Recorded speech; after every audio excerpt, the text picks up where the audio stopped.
Howdy, folks. It's been a while since I've actually recorded anything, but been busy doing stuff, and yeah, just I don't know. The time just goes faster than I can ever imagine. So get right to it. Doing an unboxing video. To be honest, I know I ordered a let's see. This is the Grid 6.7 Cummins Grid Heater Delete plate, if you will.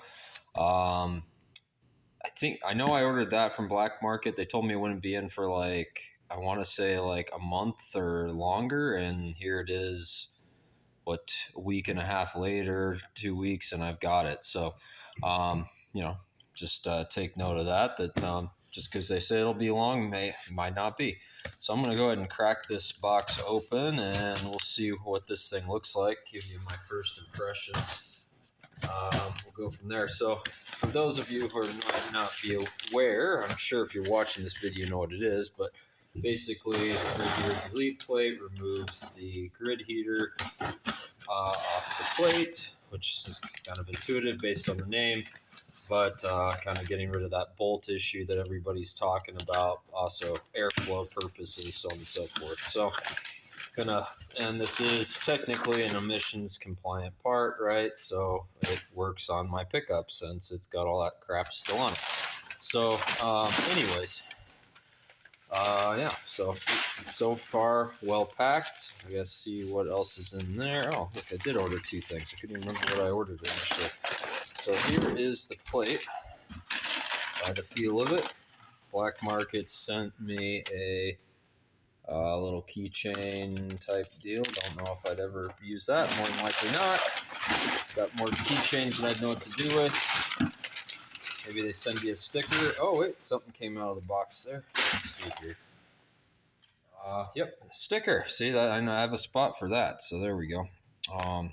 Anyways, so oh, you like my little white elephant gift from a couple weeks ago? P-Boy light up found. Yeah, no one wanted to come steal that. Let me tell you.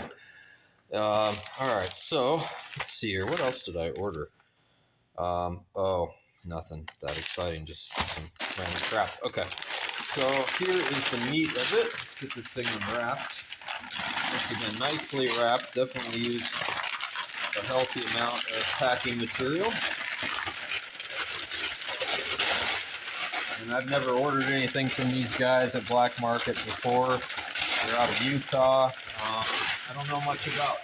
I did actually chat with them about some other stuff, other products that they had, and asked them about the lead time for this. So they were relatively responsive and helpful on the phone as well. So that's more than I can say for many companies at this point. Let me angle the camera down a little bit here and let you guys get a better glimpse at this thing.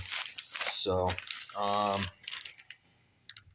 just go ahead and do one clean cut at the end and slide this thing out. Show you what it's all about, and yeah, give you my thoughts, because I thought I poked around looking to see if there was any videos on. There's really not a ton, I thought, on a lot of this Black Market performance stuff.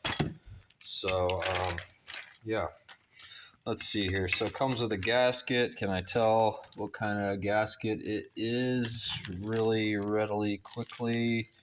And no, but it has M3947530 stamped in it. So it does not look like it's an OE, direct OE gasket, but I mean, I'm sure it's an OE equivalent.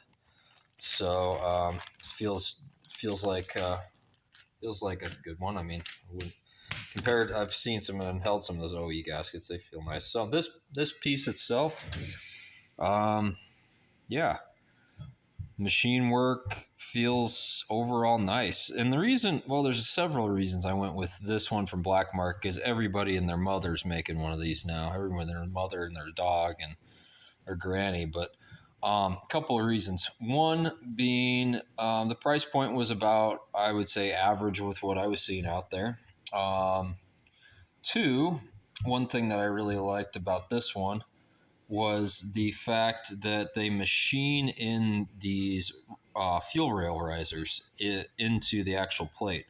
Unlike the Banks one, which I've got on the 2018, The banks is basically just a machined spacer, and so they're just loose. And so when you assemble everything and throw your bolts in there, you just got to position them well. I mean, it works fine.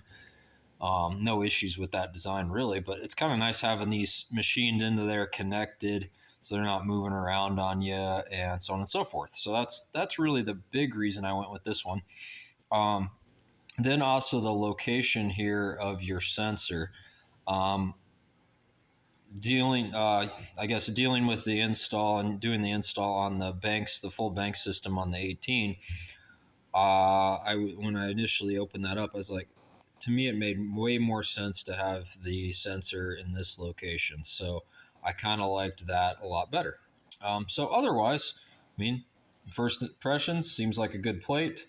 um, yeah, no real, I guess, machining defects I can feel of, no burrs, anything of that nature. So it seems like a really nice product from these guys. So um, yeah, if you're in the market for one of these, I would highly recommend um, checking this one out.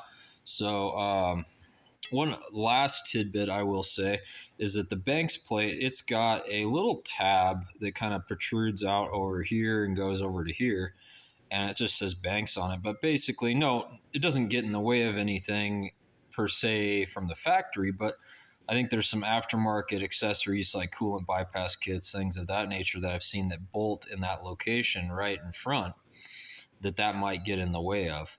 So I guess, I don't know, just think about the long term. And I went the Banks one, you could just zip that thing off. In fact, I meant to before I mounted it, but kind of forgot. So yeah, I guess that's all I got for you. Don't need to extend this out any longer. Recommend you guys check out that plate if you're in the market. Take it easy. Howdy, folks.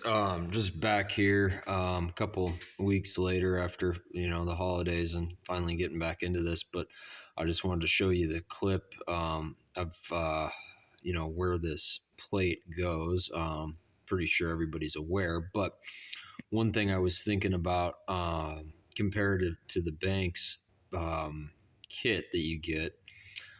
Now, I mean, obviously, the Banks kit comes with the intake horn and all of those other pieces as well. But one thing I was thinking of that might be nice for black market to potentially include, would be some caps or some plugs, if you will. I mean, not that it's necessary 100%, but I did really like that about the Banks when I put it in, is they come with some plastic caps for um, your, well, so your tubes here, just to cap those off so you don't get anything in there. I just wadded up in some whatever, paper towel and shoved it in there, on each one of those to prevent anything from getting in there.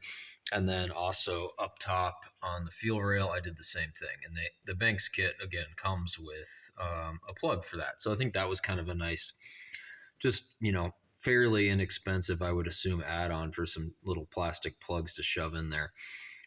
So that's the only other thing. That, and these banjo bolt washers, they're kind of a unique looking washer in a way, but man, they're kind of expensive. But I think that might be another, like, potentially add on as these trucks age. Reusing that, I'm not so sure that that's necessarily the best. But anyway, so everything's all vacuumed out, wiped everything down, took a Scotch Brite around the whole surface, vacuumed it again, Scotch Brite, more degrease. But yeah, so anyways, I'm gonna go ahead and get that plate in, but I am gonna show you what, let's see, the banjo bolt.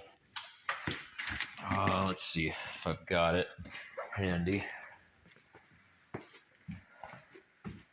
Yep, so there's our fuel lines and our bolts in the order they came off, and then that sensor, nice gunked up.